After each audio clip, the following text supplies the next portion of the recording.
प्रार्थनान हेच मुचे मागणी, हीच मुची प्रार्थनान हेच मुचे मागणी. माणसाने माणसाशी माणसा सम वागणे,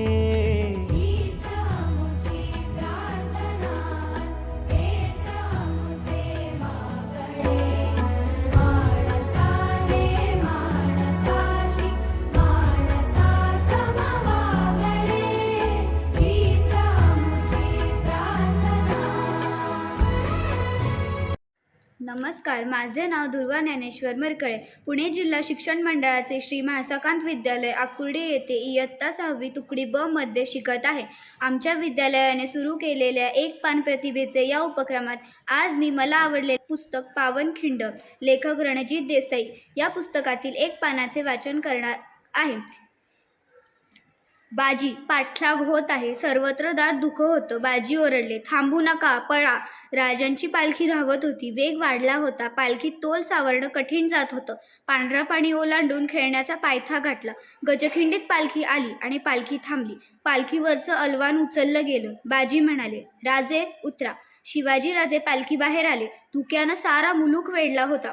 दोहो बाजूंनी उंच गेलेल्या दरडीतून जाणाऱ्या त्या खिंडीत सारे उभे होते. पहाटेचा समय जवळ येत होता. राजांनी विचारलं, बाजी काय झालं? बाजी म्हणाले, राजे, देवानं दावा साधला. खेळणा सुरव्यांच्या मोर्चात सापडला आहे. हे आधी कळतं तर मधल्या वाटेनं राजगडाच्या रोखानं सोडलं असतं. आता तेही जमणार नाही. मग शत्रू आहे, पुढे वेडा आहे. बाजी, चिंता करू नका. सुरव्यांचे मोर्चे लावलेत ना, ते जरूर आम्ही मोडून काढू. बाजी म्हणाले, आपण? नाही राजे, ते तुम्ही करायला हवं. पाठलाग करून येणारे गनिम कोणत्याही क्षणी आपल्याला गाठतील. ते आणि सुर्वे यांची हातमिळवणी होता कामा नाही. राजे म्हणाले, मतलब? बाजी म्हणाले, राजे, आता उसंत नाही. 300 धारकरी घेऊन तुम्ही गड गाठा. आम्ही खिंड लढवतो.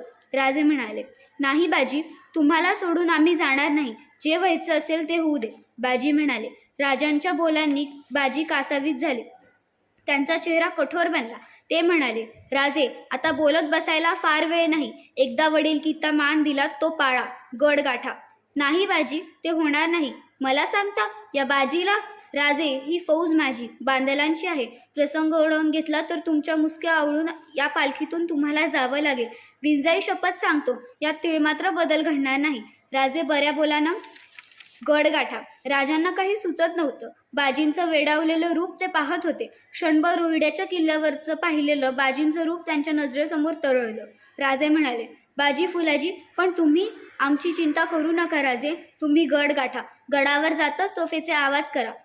तोवर एकही गनिम या खिंडीतून आत येणार नाही. बाजी, बोलू नका राजे, ही बोलण्याची वेळ नाही. लहान तोंडी मोठा घास घेतला असाल तर क्षमा करा. राजांचे डोळे भरून आले. त्यांनी बाजींना मिठी मारली. फुलाजींना कवटाळलं. बाजी म्हणाले, राजे, परत नाही भेटलो तर आठवण विसरू नका. दोघांच्याही अश्रूंचे बांध फुटले. डोळे पुसत बाजी म्हणाले, राजे, आमची लाज राखा. सुखरूपपणे गडावर जा. जोवर तोफेचे आवाज ऐकत नाही तोवर जीवाला चैन नाही. बाजींची नजर यशवंताकडे गेली. ते यशवंताला म्हणाले, यशवंता, राजांना सांभाळ. त्यांच्यावरची नजर ढळू देऊ नको. राजे, तुम्ही जा. कठोर आवाजात बाजी ओरडले, जा म्हणतो ना. राजांना काही सुचत नव्हतं. 300 धारकरी गोळा झाले होते. राजांनी पाऊल उचललं, पण बळ येईना. त्यांनी माघारी पाहिलं तर बाजी फुलाजी उभे होते. एखाद्या देवालयाच्या दोन्ही बाजूंना द्वारपाल असावेत तसे. राजे, जा. बाजींनी हात उचलला.